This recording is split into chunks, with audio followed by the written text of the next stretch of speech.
আপনাদেরকে ধন্যবাদ দেই যে আজকে আমাদের বাংলাদেশের বিজয় আবার আমরা উল্লেখ করলাম। আফটার লিবারেশন একবার করেছি, বহুদলীয় গণতন্ত্র শহীদ রাষ্ট্রপতি জিয়া রহমানের পরে আরবার উল্লাস করেছে বাংলাদেশের জনগণ।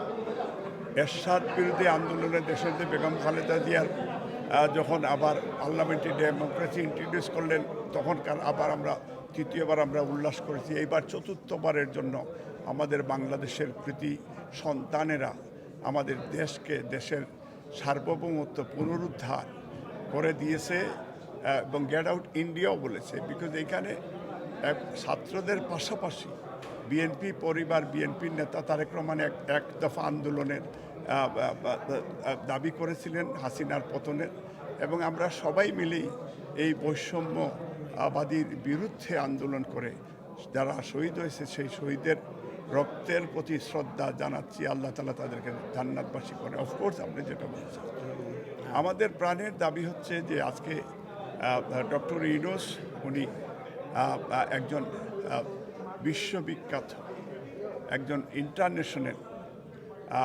ওনাকে পৃথিবীর সবাই চিনে, নোবেলিস্ট। আমরা রিয়েলি প্রাউড যে আজকে আমাদের বাংলাদেশে একজন নোবেল প্রাপ্তকে আমরা তত্ত্বাবধায়ক সরকার বা ইন্টেরিয়র গভর্নমেন্ট যেটাই বলেন আমরা পেয়েছি। আমরা আশা করছি যে ওনার মাধ্যমে 3 থেকে 4 মাসের ভিতরে বা যে কোনো একটা সময়ে আমাদের নেতাদের সাথে আলোচনা করে তারা ডেট নির্ধারণ করবেন। আমাদের দলের ভারপ্রাপ্ত চেয়ারম্যান ওনার সাথে আলাপ করবেন, দেশনেত্রী বেগম খালেদা জিয়ার সাথে আলাপ করবেন, বা আর অন্যান্য অপোজিশনের সাথেও আলাপ করে একটা দিন ধার্য ওনারা ঠিক করবেন।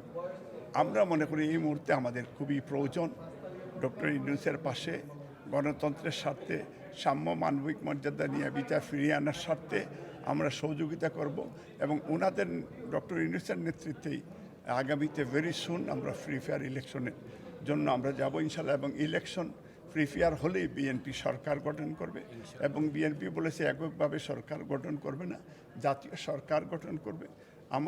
আমরা যে কথা আমাদের নেতা দিয়েছেন তারেক রহমান, এটার থেকে আমরা 1 ইঞ্চিও আমরা সরব না। অফকোর্স তারেক রহমানের অনেক দিনের আমাদের প্রত্যাশা, আমাদের আশা যে বাংলাদেশি পাসপোর্ট, উনি তো কোনো দেশের পাসপোর্ট নিয়ে বাংলাদেশে যাবেন না। যেভাবে অতীতে বাংলাদেশের বেলা আমরা স্বাধীন দেশে দেখা গেছে আমরা পাকিস্তানে পাসপোর্ট নিয়ে শেখ মুজিবুর রহমান ঢুকেছেন, তারেক রহমানের এটা মনে আছে।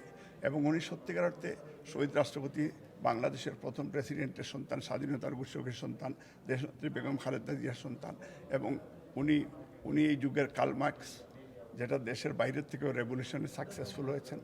তা আমরা মনে করি যে অফকোর্স ওনার পাসপোর্ট যদি আমরা অনেক আগের থেকে আমরা ডিমান্ড করছি যে সরকার পাসপোর্ট দিবে, তা আমি আশা করি যে এই সরকার ওনাকে পাসপোর্ট দিবে। যদি আপনি খবর পেয়ে থাকেন তাইলে তো আমরা কংগ্রাচুলেট সবাই জানাবো যে ওনার পাসপোর্ট।